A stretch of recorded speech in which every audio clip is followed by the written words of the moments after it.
আসসালাম ওয়া রাহমাতুল্লাহি ওয়া বারাকাতুহু।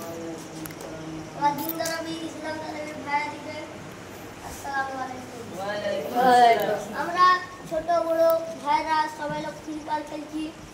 সে ফ্রি ফায়ারের না টাইম দিয়ে দিদি আজ নামাজি টাইম দিত, সে টাইমটা ভালো হতো না হতো না? হ্যাঁ। আমার আল্লাহ বলেছে ও বাসবা আদাল মাউত, এই যুবক তুমি কাল কিয়ামতের মাঠে দিনে কি জবাব দিবে? বলো সুবহানাল্লাহ। সুবহানাল্লাহ। আমার আল্লাহ বলেছে তুমি আজ জাহান্নামের আগুনে যাবে সফল, তোমার গায়ে একটাও চামড়া পুড়ে চলে যাবে। দুনিয়ার আগুন সহ্য করতে পারি না বান্দা বান্দা, তুমি কাল কিয়ামতের মাঠের আগুনকে কি করে সহ্য করবে? বলো সুবহানাল্লাহ। সুবহানাল্লাহ। আমি তাহলে তোমাদেরকে একটা ছোটখাটো কথা বলি, তো কথাটি বুঝে যাবে। আজ নবীর যুগের কথা। সকাল একটা মানে যুবক সে